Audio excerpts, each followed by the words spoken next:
ओम शांति। आज 6 मई 2024 के साकार महावाक्य बाप दादा मधुबन। मीठे बाबा कहते, मीठे बच्चे, इस जन्म के पापों से हल्का होने के लिए बाप को सच सच सुना और पिछले जन्मों के विकर्मों को योग अग्नि से समाप्त करो।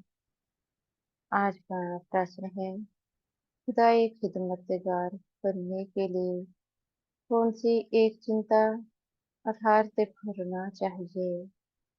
उत्तर देते हैं बाबा, हमें याद की यात्रा में रहकर पावन जरूर बनना है। पावन बनने का पढ़ना चाहिए, यही मुख्य सब्जेक्ट है। जो बच्चे पावन बनते हैं वही बाप के खिदमतगार बन सकते। बाप अकेला क्या करेगा, इसलिए बच्चों को श्रीमत पर अपने ही योग बल से विश्व को पावन बनाकर पावन राजधानी बनानी है। पहले स्वयं को पावन बनाना है। ओम शांति। यह तो जरूर बच्चे समझते हैं। हम बाबा के पास जाते हैं रिफ्रेश होने के लिए। वहाँ सेंटर्स पर जब जाते हैं तो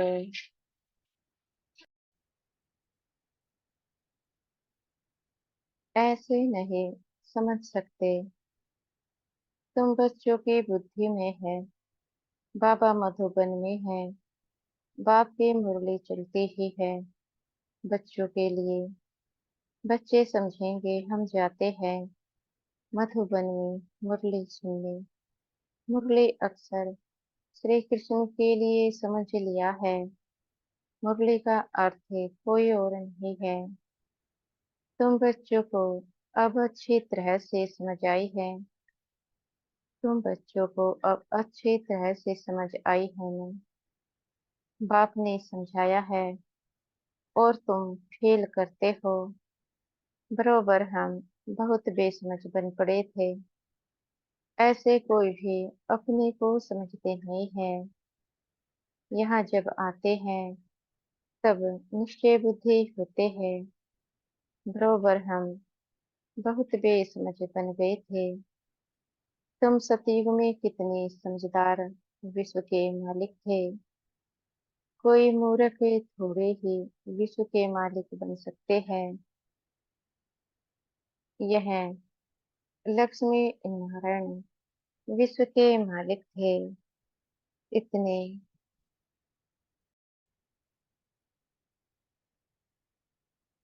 इतने समझदार थे तब तो भक्ति मार्ग में पूजे जाते हैं।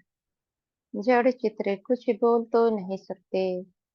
शिव बाबा की पूजा करते हैं, वह कुछ बोलते हैं क्या? शिव बाबा एक ही बार आकर बोलते हैं। पूजा करने वालों को भी पता नहीं है कि यह ज्ञान सुनाने वाला बाप है। श्री कृष्ण के लिए समझते हैं। उसने मुरली बजाई। जिसकी पूजा करते उनके ऑक्यूपेशन को बिल्कुल नहीं जानते तो यह पूजा आदि निष्फल ही हो जाएगी। जब तक बाप आए तुम बच्चों में कईयों ने वेद शास्त्र आदि कुछ भी पढ़े नहीं है। अब तुम्हें एक सत्य बाप पढ़ा रहे हैं। तुम समझते हो बरोबर। सच्चा पढ़ाने वाला एक ही बाप है। बाप को कहा ही जाता है सत्य। नर से नारायण बनने की सच्ची कथा सुनाते हैं। अर्थ तो ठीक है। सत्य बाप आते हैं।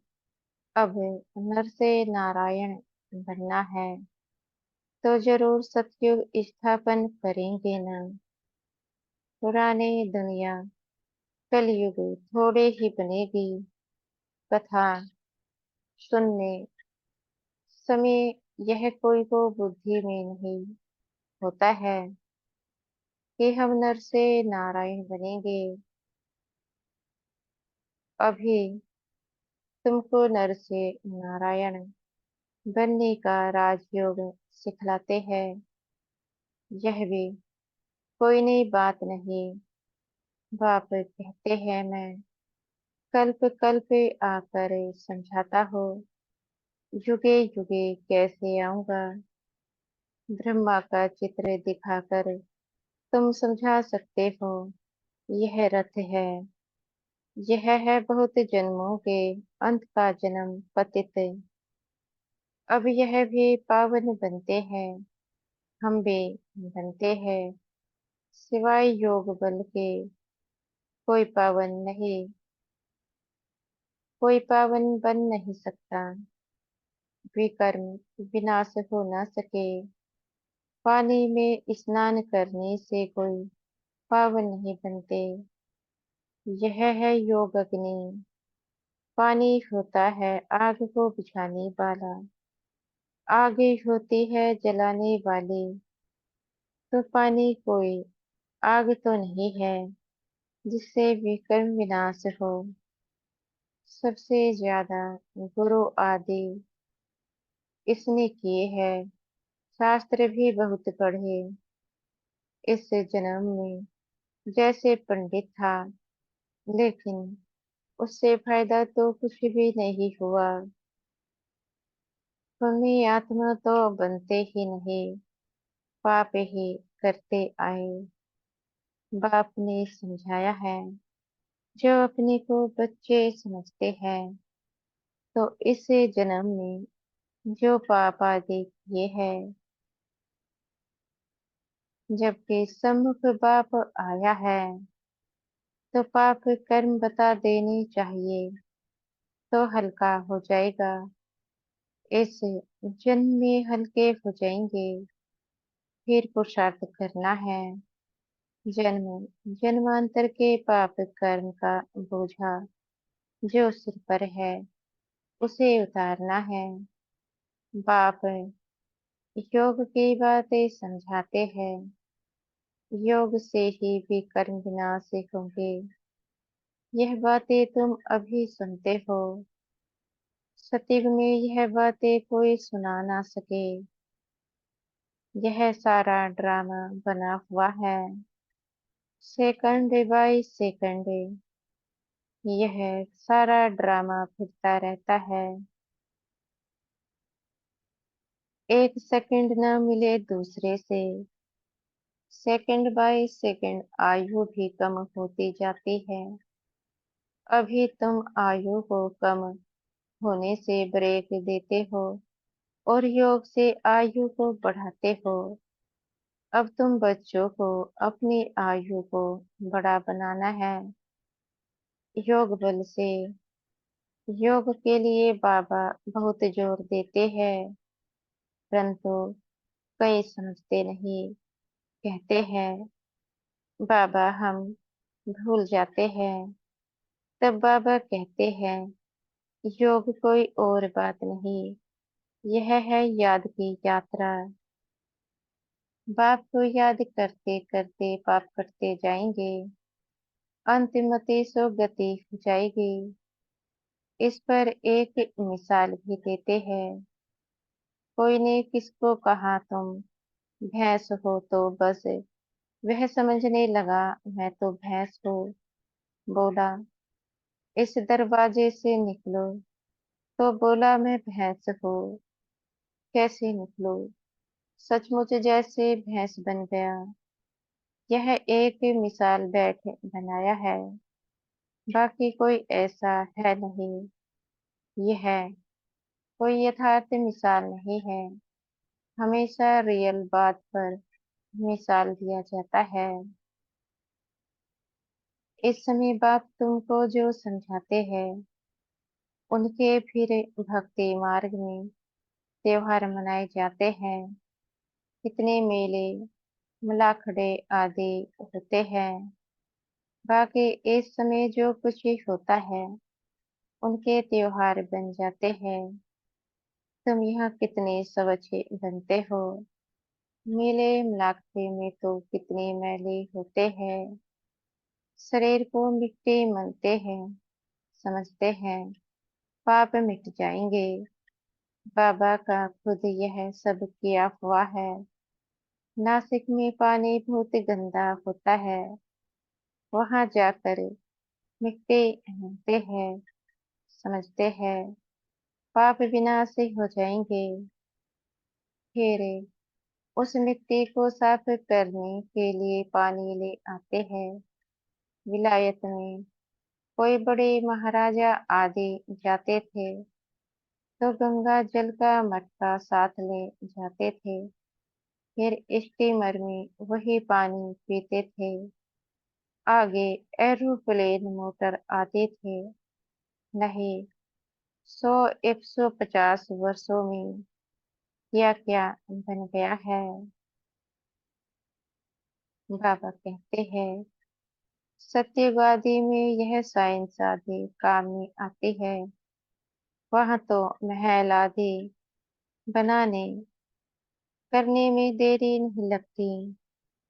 अभी तुम्हारी बुद्धि पारस बुद्धि बनती है तो सब काम सहज कर लेती है। जैसे यहाँ मिट्टी की ईंटें बनती हैं, वहां सोने की होती है। इस पर माया मच्छंदर का खेल भी दिखाते हैं। यह तो उन्होंने नाटक बैठ बनाए हैं दिखाने के लिए।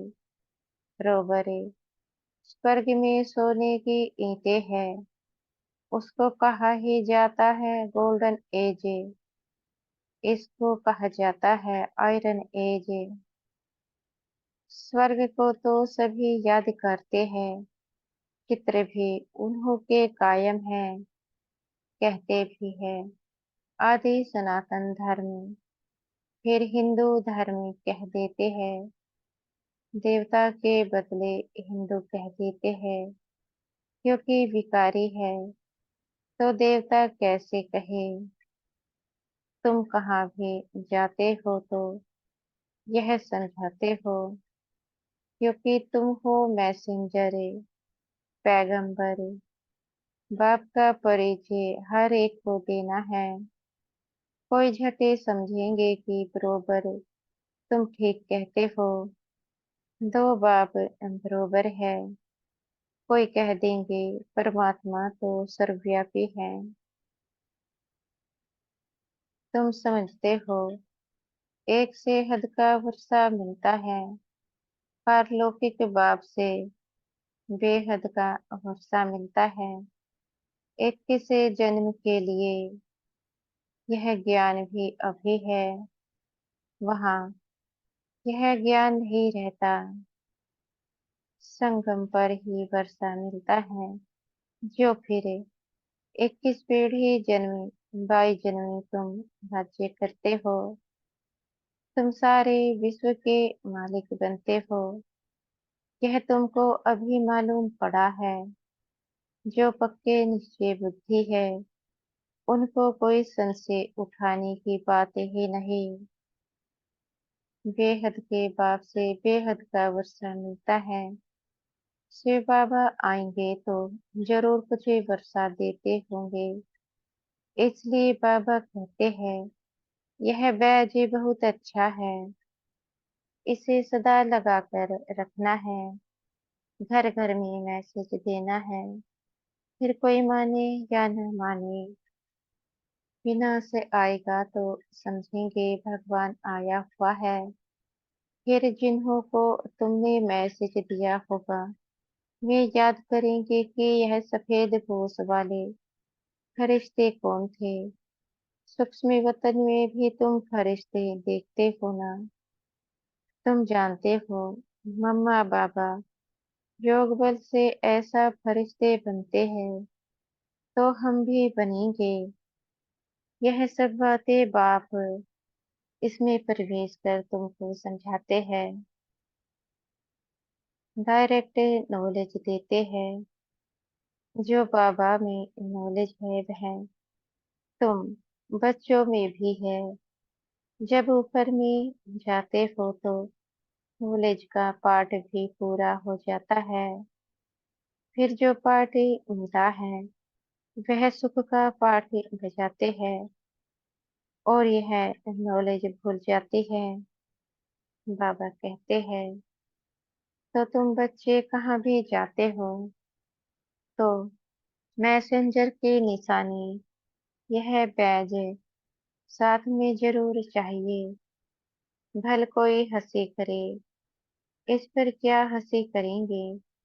तुम तो यथार्थ बात सुनाते हो। यह बेहद का बाप है। उनका नाम है शिव बाबा। वह कल्याणकारी है। आकर स्वर्ग की स्थापना करते हैं। यह है पुरुषोत्तम संगम युग। यह सारा ज्ञान तुम बच्चों को मिला है। फिर भूलना क्यों चाहिए। बात तो बिल्कुल सहज है। चलते फिरते बाप और वर्षे को याद करना है। शांति धाम और सुख धाम। तुम बच्चे यहाँ आते हो, मुरली सुनकर जाते हो। फिर सुनानी भी चाहिए। ऐसे नहीं सिर्फ एक ही ब्राह्मणी मुरली चलाए। ब्राह्मणी को आप समान बनाकर तैयार करना चाहिए। तब बहुतों को कल्याण कर सकेंगे।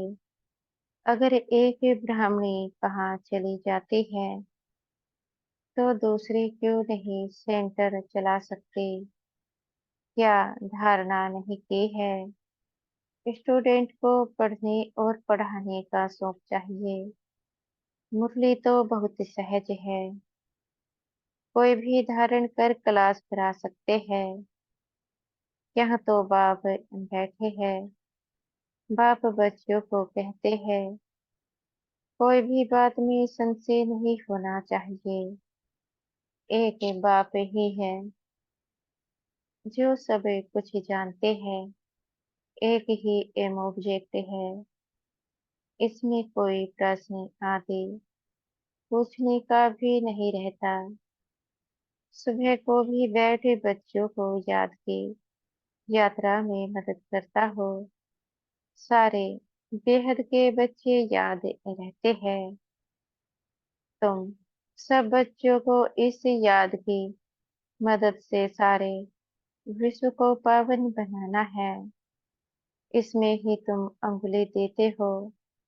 पवित्र तो सारी दुनिया को बनाना है ना। तो बाप सभी बच्चों पर नजर रखते हैं ना। सब शांति धाम में चले जाए। सबका अटेंशन खिंचवाते हैं। बाप तो बेहद में ही बैठेंगे। मैं आया हूँ सारी दुनिया को पावन बनाने। सारी दुनिया को करेंगे दे रहा हो तो पवित्र हो जाए। जिनका पूरा योग बल होगा वह समझेंगे। बाबा अभी बैठकर याद की यात्रा सिखला रहे हैं, जिससे विश्व में शांति होगी। बच्चे भी याद में रहते हैं तो मदद मिलती है। मददगार बच्चे भी चाहिए ना। खुदाई खिदमतगार निश्चय बुद्धि ही याद करेंगे। तुम्हारी पहले सब्जेक्ट है ही पावन बनने की। गोया तुम बच्चे निमित्त बनते हो बाप के साथ। बाप को बुलाते ही है, हे पतित पावन आओ। अब वह अकेला क्या करेगा। खिदमतगार चाहिए ना। तुम जानते हो हम विश्व को पवित्र बनाकर फिर सारे विश्व पर राज्य करेंगे। बुद्धि में जब ऐसा निश्चय होगा तब नशा चढ़ेगा। तुम बच्चे जानते हो हम बाप के श्रीमत से अपने योग बल से अपने लिए राजधानी स्थापन कर रहे हैं। यह नशा चढ़ना चाहिए। यह है रूहानी बात है। बच्चे समझते हैं हर कल्प बाबा इस रूहानी बल से हमको विश्व का मालिक बनाते हैं। यह भी समझते हो कि शिव बाबा आकर स्वर्ग की स्थापना करते हैं। अभी सिर पर इस याद की यात्रा का ही खुलना है, शरारतें करना है, धंधा आदि करते भी याद की यात्रा रहे। एवर हेल्दी बनाने के लिए बाप कमाई बड़ी जबरदस्त कराते हैं। इस समय सब कुछ भुलाना पड़ता है। हम आत्माएं जा रही है, आत्म अभिमानी बनने की प्रैक्टिस कराई जाती है। खाते पीते चलते फिरते यह क्या बाप को याद नहीं कर सकते। कपड़ा सिलाई करते बुद्धि योग बाप की याद में रहे, बहुत सहज है। यह तो समझते हो 84 का चक्र पूरा हुआ। अभी बाप हम आत्माओं को राजयोग सिखलाने आए हैं। यह वर्ड की हिस्ट्री ज्योग्राफी रिपीट होती रहती है। कल्प पहले भी ऐसे हुआ था, जो अब फिर रिपीट हो रहा है। यह रिपीटेशन का राज भी बाप ही समझाते हैं। हर एक को ड्रामा में पार्ट मिला हुआ है, वह बजाते रहते हैं। बच्चों को राय दी जाती है कि बाप को याद करो तो सतो प्रधान बनेंगे, फिर यह शरीर भी छूट जाएगा। तुम्हारी बुद्धि में अब यही है कि हम आत्मा सतो प्रधान बने, क्योंकि वापिस घर जाना है। सतयुग में ऐसे नहीं कहेंगे, वहां तो कहेंगे एक पुराना शरीर छोड़ दूसरा लेना है। वहां तो दुख की बात नहीं, यहाँ यह दुख धाम है। पुराने शरीर है तो समझते हैं, इनको छोड़ अब वापिस अपने घर जाए। बाप को निरंतर याद करना है। वह निराकार बाप ही ज्ञान का सागर है। वही आकर सबकी सदगति करते हैं। बाप कहते हैं, साधुओं का भी उद्धार करता हो। तुम अब एक बाप से योग लगाओ। तुम सब आत्माओं को बाप से वर्षा लेने का हक है। अपने को आत्मा समझ देही अभिमानी बनो और बाप को निरंतर याद करो, तो पाप करते जाएंगे। अच्छा, मीठे मीठे सिलसिले बच्चों प्रति माता पिता बाप दादा का याद प्यार और गुड मॉर्निंग। रूहानी बाप के रूहानी बच्चों को नमस्ते। हम बच्चों के भी मीठे प्यारे बाप दादा जी को याद प्यार गुड मॉर्निंग और नमस्ते। धारणा के लिए मुख्य सार। पहला पॉइंट है, मुरली सुनकर फिर सुनानी है। पढ़ने के साथ साथ पढ़ाना भी है। कल्याणकारी बनना है। बैज मैसेंजर की निशानी है, यह सदा लगा कर रखना है।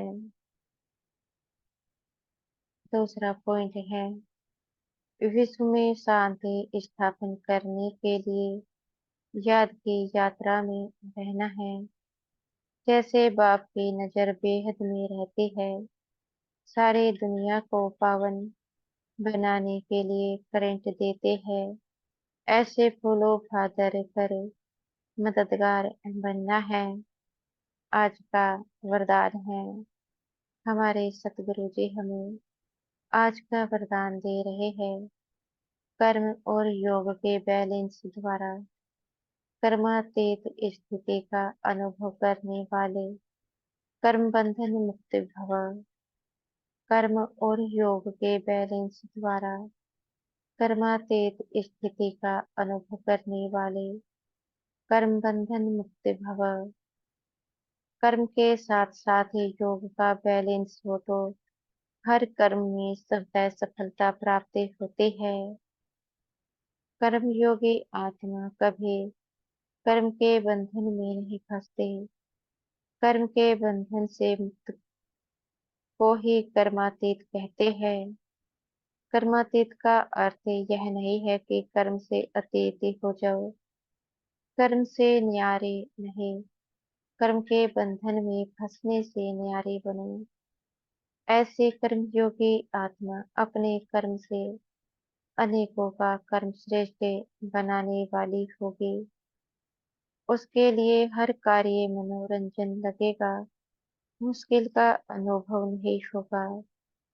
आज का स्लोगन है, परमात्म प्यार ही समय की घंटी है, जो अमृत वेले उठा देती है।